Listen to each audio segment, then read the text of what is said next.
Baik, bismillahirrahmanirrahim. Assalamualaikum warahmatullahi wabarakatuh. Jumpa lagi dengan saya, Tisna Suryana. Pada kesempatan ini saya akan menjelaskan materi dan pembelajaran IPA SD pada tutorial webinar online di Universitas Terbuka, yaitu pada tanggal 11 Oktober 2020.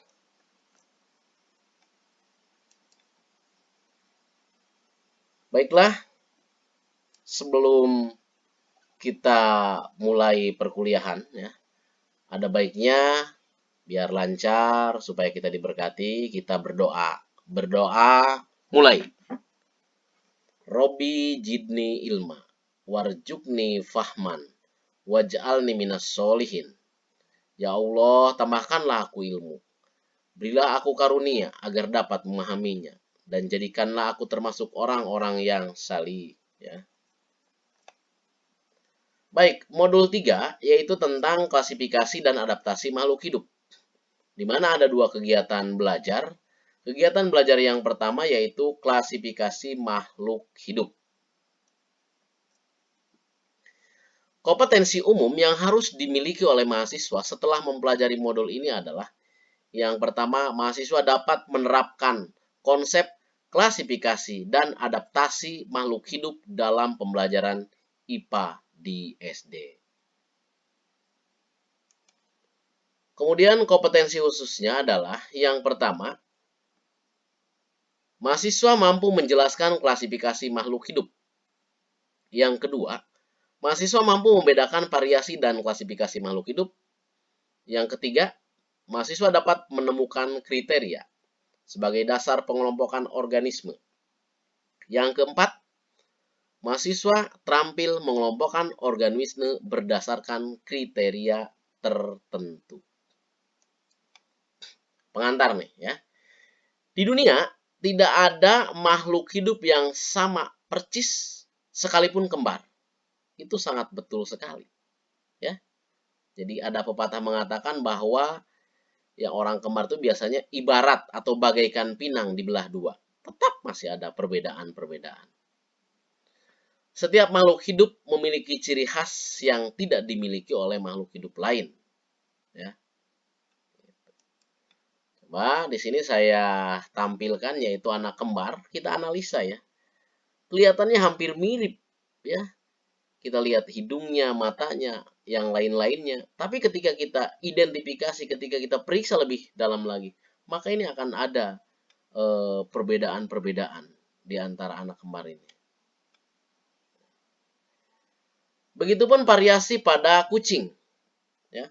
Ada beberapa jenis kucing, ada beberapa ekor kucing, ya secara sepintas di sini terlihat sama, tetapi ada perbedaan-perbedaan baik dari telinga, dari bulu, dari bentuk, dari ekor, kemudian dari yang lain-lainnya ya. Inilah yang dikatakan variasi pada kucing. Variasi pada tanaman singkong ya. Kita lihat ada beberapa jenis singkong ya. Ada yang daunnya lebar seperti halnya singkong karet. Ada jenis singkong mentega atau singkong roti. Kemudian juga ada jenis singkong ataupun singkong Madinah atau singkong Mekah gitu yang daunnya hampir seperti pepaya begitu ya. Artinya ini merupakan variasi pada tanaman singkong. Lanjut. Adakah persamaan dan perbedaan ciri yang dimiliki anak kembar, kucing, dan tanaman singkong? Ya. Jika kita jeli, pada anak kembar itu ada. Pada kucing juga ada. Begitupun pada tanaman singkong. Ya. Pasti kita ada persamaan dan ada perbedaan. Asal kita teliti. Kemudian perbedaan ciri dari ketiga di atas dinamakan variasi. Ya. Nah, variasi sendiri adalah perbedaan yang terdapat pada makhluk hidup yang sejenis atau satu spesies. Ya, ingat tuh variasi itu.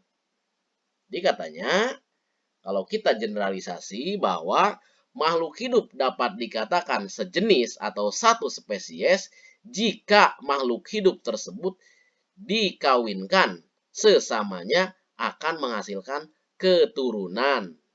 fertil atau dapat menghasilkan keturunan kembali. Fertil itu subur ya, dapat menghasilkan keturunan ya, kesuburan begitu kalau kita lihat.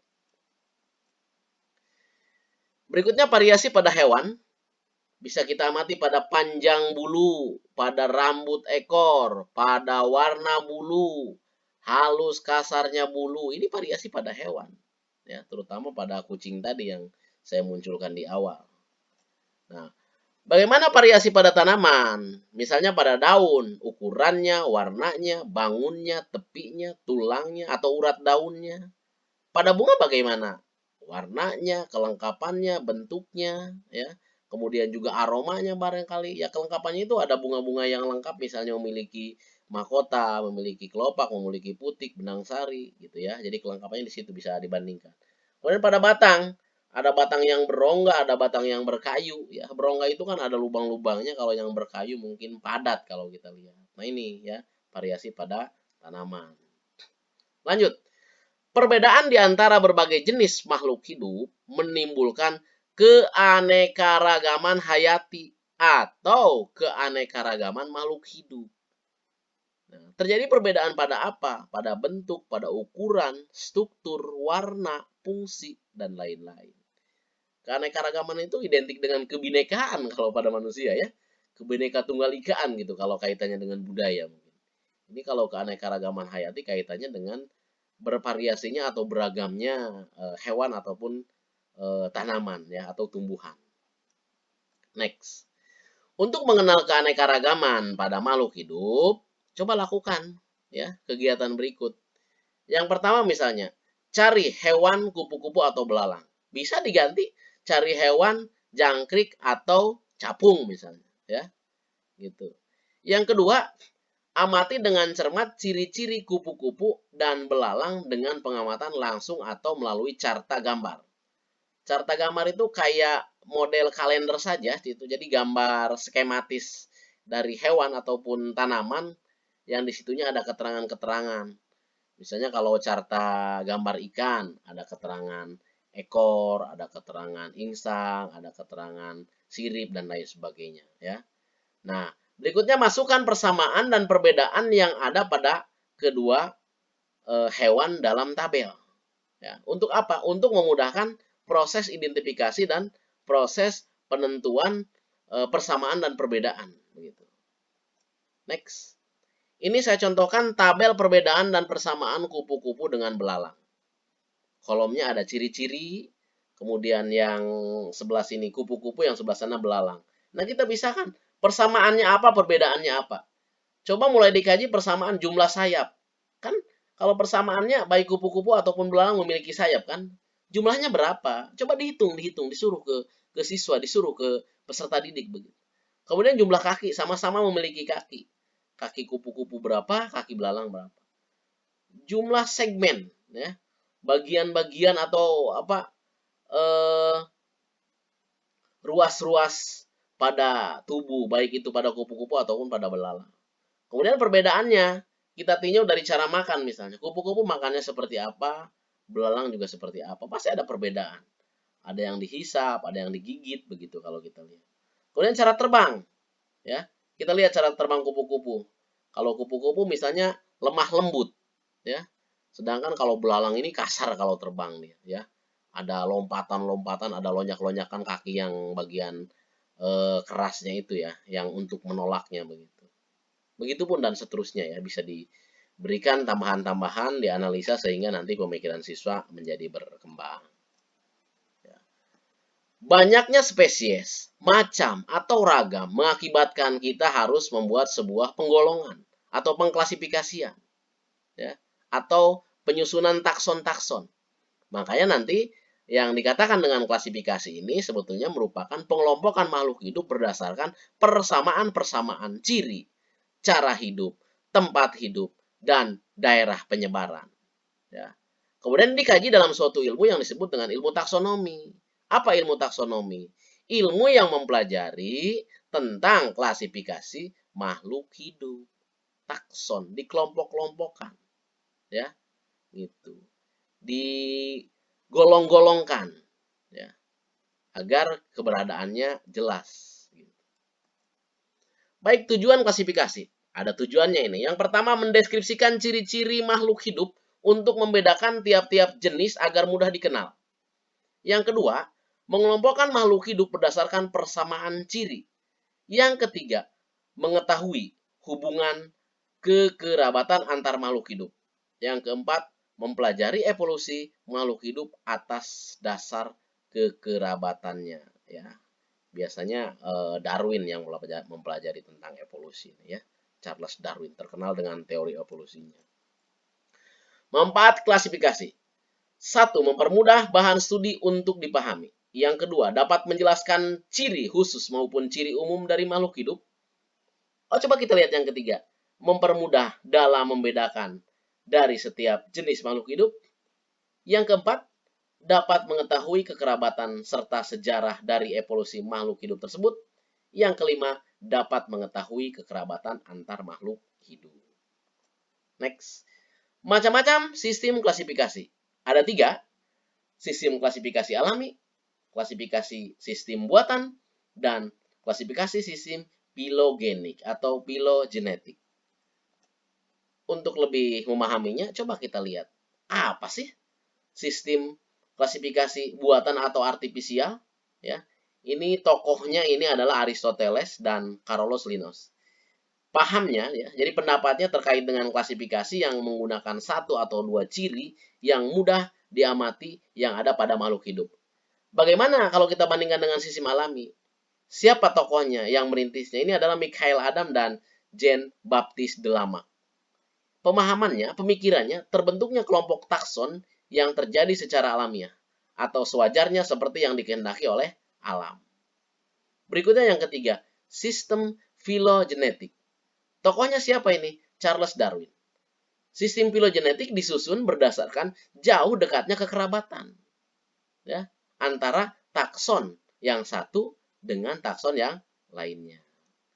Begitu kira-kira. Ada pertanyaan sebelum dilanjutkan, mahasiswa? Baik, kalau tidak ada kita lanjutkan, ya. Berikutnya klasifikasi sistem alami. Namanya juga klasifikasi sistem alami. Ya, makhluk hidup dibagi tumbuhan dengan hewan, ya, plantae dengan animal, kemudian tumbuhan ada herba, ada pohon, ada semak, dan hewan ada kelompok-kelompok, baik dari vertebrata ataupun intervertebrata. Begitu, nanti lebih luasnya dikaji secara mendalam. Klasifikasi sistem buatan. Ya. Sistem klasifikasi ini disebut dengan binomial nomenklatur atau menetapkan nama makhluk hidup dengan 2 kata. Ya. Nah, kemudian yang ketiga, klasifikasi sistem filogenetik. Ya, ini muncul sistem klasifikasi modern berdasarkan filogeni, yaitu klasifikasi yang disusun dengan melihat keturunan dan hubungan kekerabatan. Berikutnya, organisme yang berkerabat dekat memiliki persamaan ciri yang lebih banyak dibandingkan dengan organisme yang berkerabat jauh. Jadi kedekatan ini, ya, kemiripan-kemiripan di sini kalau kita kaji. Ya. Berikutnya, klasifikasi yang didasarkan filogenetik mengalami perkembangan, mengalami pembaharuan, berubah, berkembang, mengalami inovasi. Dan ini diakui secara internasional, secara menyeluruh, secara global. Ada beberapa pembagian klasifikasi menurut filogenetik. Dibagi dalam sistem 2 kingdom, 2 kerajaan, 3 kingdom, 4 kingdom, 5 kingdom, dan 6 kingdom. Ya. Nah, coba biar lebih rincinya seperti apa. Ini pembagian kingdomnya nih. Sistem 2 kingdom itu terdiri dari plantae dan animal, tumbuhan dan hewan. Nah, pada sistem 3 kingdom di situ ada monera di samping plantae dan animalia. Pada sistem 4 kingdom ada monera, ada fungi, ada plantae, dan ada animal. Ada tambahan lagi pada sistem 5 kingdom, yaitu muncul protista. Dan disempurnakan lagi pada sistem 6 kingdom. Ada virus, monera, protista, fungi, plantae, dan animalia. Ya. Ternyata virus juga merupakan sebuah kerajaan, ya. Wajar zaman sekarang ini, corona ini mungkin kerajaan virus yang sedang marah-marah ini. Ya, gitu, yang sedang marah-marah, yang sedang membabi buta pengaruhnya, efeknya. Sehingga walaupun tidak terlihat makhluk kasat mata oleh kita, karena dia di sini adalah merupakan makhluk hidup, ya perlu diperhitungkan begitu ya. Yang kasat mata ini yang sel-selnya kecil begitu ya dalam pembagian. Ini ada dalam kerajaan-kerajaan terutama pembagian kingdom tadi ya. Agak mirip-mirip Sunda Empire ya. Bicara kerajaan-kerajaan gitu. Baik, kita lanjutkan. Perkembangan klasifikasi sistem klasifikasi dua kingdom. Ya, tadi sudah dijelaskan klasifikasi dua kingdom, ada tumbuhan dan ada hewan. Bagaimana sistem klasifikasi tiga kingdom? Di sini tadi ada Protista, ada Plantae, dan ada Animalia.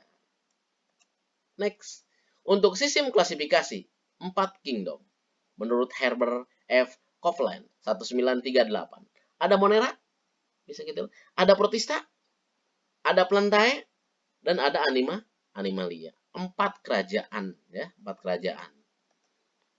Yang 5 ada Animalia, ada Plantae, ada Protista, ada Monera, dan ada Pungi. Ada kerajaan Jamur, ada kerajaan Monera, ada Protista. Sama-sama mereka memiliki kelebihan-kelebihan, keunggulan-keunggulan, bahkan ciri-ciri tertentu yang kira-kira telah digolong-golongkan, telah diklasifikasikan. Baik, selanjutnya sistem klasifikasi 6 kingdom. Bisa kita lihat di situ. Ada Animalia, ada Plantae, ada Fungi, ada Protista. Kemudian ada Arasi, ya, ada Bakteria, ya. Tadi yang dikatakan virus, yang dikatakan Monera dari sini, ya. Perluasan-perluasannya berikut karakteristik-karakteristiknya. Demikian ya yang terkait dengan kerajaan tadi, dengan kingdom-kingdom. Selanjutnya sistem klasifikasi makhluk hidup yang digagas oleh Carolus Linnaeus yang banyak dipakai sekarang untuk penentuan-penentuan takson. Ini didasarkan kepada persamaan ciri dan pemberian nama. Sistem tata nama ganda atau sistem nomenklatur binomial yang diangkat, ya, yang banyak dipelajari, terutama tadi buah karya dari gagasan Carolus Linnaeus. Nah, ini dia ya, karya dari Carolus Linnaeus, tingkatan takson yang digunakan Linnaeus. Untuk hewan, kingdom, phylum, kelas, ordo, famili, genus, spesies. Untuk tumbuhan, kingdom, divisi, kelas, ordo, famili, genus, spesies. Ya. Ini susunan intinya. Masih ada ke bawah ini, ada tapi tidak galib saja, varietas begitu. Ya. Varietas kalau untuk padi, apakah untuk ada varietasnya ke bawah. Ya. Begitu. Lanjut. Nah, kita lihat bahwa kingdom atau kerajaan atau regnum atau dunia, ya. Ini ada phylum, ada divisio, baik pada tumbuhan ataupun pada hewan. Menghimpun beberapa kelas. Nah, kelas diturunkan dalam ordo atau bangsa. Ordo diturunkan lagi dalam famili, suku. Famili dirincikan lagi kepada genus, dan genus didetailkan kepada spesies atau jenis. Atau jika diperlukan misalnya pada tanaman-tanaman tertentu ada varietas. Ya, ini taksonnya. Boleh kita lihat di sini ada tingkatan takson untuk hewan. Dari mulai kingdom, phylum, kelas, ordo, famili, genus, spesies. Untuk kambing, untuk kelinci, untuk angsa, untuk cicak, ikan lele. Pada kingdom, ya, pada kingdom semuanya mereka sama tuh, Animalia. Ya. Pada phylum, ya, Chordata. Baru nih sudah ada perbedaan pada kelas. Mamalia, kemudian ada Apes atau Apes, ada Reptilia, ada Pisces. Apalagi pada tahapan spesies. Ya. Nah, yang dikatakan dua kata tadi misalnya Capra, ya, aegargus. Capra aegargus, ya. Nah, di situ Capra sebagai genusnya, spesiesnya adalah dua kata tadi begitu, ya. Ini yang dikatakan nomenklatur binomial, ya, atau binomial nomenklatur. Lanjut. Begitupun contoh pada tanaman, kingdom, divisi, kelas, ordo, famili, genus, spesies. Pada kentang, pada padi, pada kelapa, pada jagung, pada apel, semuanya Plantae. Ya.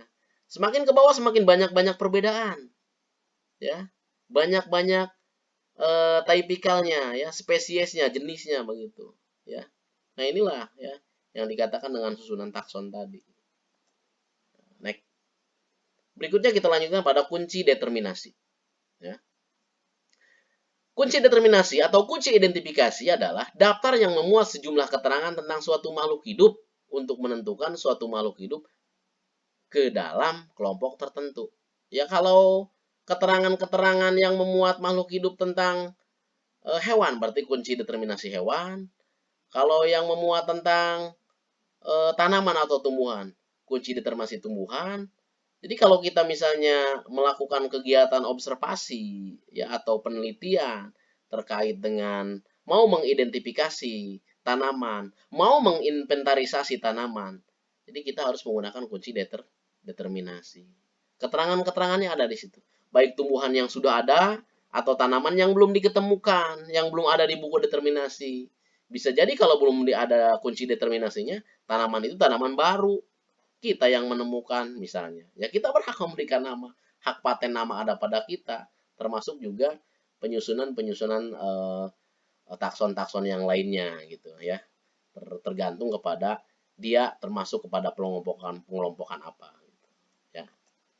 Baik, ini hanya contoh saja ya, contoh cuplikan dari penentuan kunci determinasi ya dari tanaman kacang tanah. Di atas berupa penjelasan-penjelasannya, kemudian di bawah berupa penarikan-penarikan kesimpulan dari penjelasan yang ada. Sehingga kunci determinasi dari tanaman yang ingin ditentukan bisa terhubungkan. Berikutnya penerapan konsep klasifikasi makhluk hidup pada pembelajaran IPA di SD. Ya. Jadi kalau aplikasinya ya, tahap aplikasinya dalam pembelajaran, bisa jadi nanti guru adanya di situ ada permainan kartu takson atau berburu daun atau melengkapi tabel. Kalau permainan kartu takson sebetulnya begini. Jadi nanti guru bersama-sama dengan siswa membuat kartu bisa dari barang bekas atau dari kemasan-kemasan makanan, bisa ukurannya kartu remi atau kartu domino ya. Di situ dibuatnya tergantung susunan takson. Dari mulai kingdom, misalnya phylum, kemudian juga kelas ke bawah susunannya ya. Nah, itu dibuat. Nanti misalnya kalau ada 4 tanaman yang akan ditentukan dibuat untuk 4 kelompok ya. Nah, diharapkan beda-beda nanti. Bisa dikosongkan, diisi oleh siswa atau bisa sudah diisi tapi dikocok ya. Dikocok disatukan dengan takson dari tanaman yang lain, misalnya dengan kentang, dengan padi, dengan jagung, dengan apel, dikocok. Nanti ketika misalnya sudah dibagikan, tolong susun takson dari padi. Nanti di situ siswa akan mencari, akan berupaya untuk berkomunikasi sehingga dapat menentukan susunan-susunan takson yang lengkap dari sebuah tanaman. Ya, tapi tentunya itu juga harus diawasi dan dikendalikan serta dibimbing dan diarahkan oleh guru ya begitu. Makanya di situ guru perlu mengajar atau mendidik dengan hati di situ karena tadi dalam rangka membimbing dan mengarahkan pada saat siswa belajar atau pada saat siswa diskusi. Kemudian berburu daun. Kalau metode pembelajaran berburu daun, misalnya begini, siswa dibagi dari siswa yang ada dibagi menjadi kelompok-kelompok oleh kita. Bisa isinya 4 sampai 5 orang. Kemudian ditugasi di kebun sekolah atau di belakang sekolah yang rindang, mereka per kelompok misalnya disuruh mengambil 2 sampai 3 daun, ya, 2 sampai 3 daun. Nah, dari situ nanti daun yang sudah diperoleh dikumpulkan kembali baru dianalisa, ya. Ciri-cirinya, perbedaannya, warnanya, bentuknya, bangunnya, tulang daunnya atau urat daunnya dibuat tabel kan nantinya, ya. Sama saja kita sedang mengklasifikasikan itu nantinya. Kalau ada kelompok yang membawa daun yang sama, misalnya sama-sama bawa daun mangga, yang duluan diambil, yang belakangan dikembalikan lagi dan suruh mencari daun yang lain. Asik dibimbing penuh, dibimbing dengan hati oleh guru. Berikutnya melengkapi tabel. Kalau melengkapi tabel, di sini nanti disediakan tabel-tabel kosong, kemudian tabel-tabel kosong itu diharapkan diisi oleh kelompok sesuai dengan ciri-ciri yang ditemukan.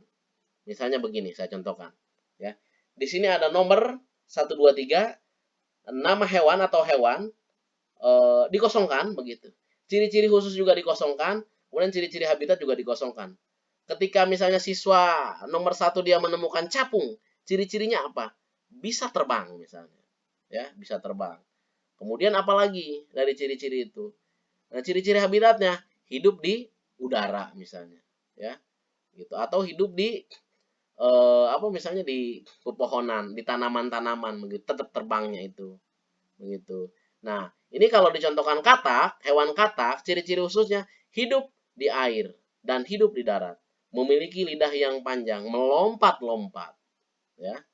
Nah, ciri-ciri habitatnya hidup di air dan di darat karena dia termasuk hewan-hewan amfibia begitu, ya. Ini cukup menarik, cukup tertantang siswa, cukup termotivasi siswa. Begitupun juga guru memperoleh pengalaman yang betul-betul nyata, siswa juga menemukan sendiri, siswa mengupakan sendiri, mencari alasan sendiri, menemukan jawaban sendiri, ya. Berarti ini ada kaitannya dengan pembelajaran di awal yaitu konstruktivisme, ya. Begitu. Baik, terima kasih, thank you ya. Sebelum kita akhiri pembelajaran ini atau tutorial ini, kita membacakan doa terlebih dahulu. Berdoa, mulai. Allahumma arinal haqqa haqqan warjukna tibahu wa arinal batila batilan warjukna tinabahu. Ya Allah, tunjukkanlah kepada kami kebenaran, sehingga kami dapat selalu mengikutinya. Dan tunjukkanlah kepada kami kejelekan, sehingga kami dapat selalu menjauhinya. Demikian, kurang lebihnya saya mohon maaf. Jika ada kata-kata yang kurang berkenan atau kurang dipahami, mohon dimaafkan. Billahi taufiq wal hidayah. Assalamualaikum warahmatullahi wabarakatuh.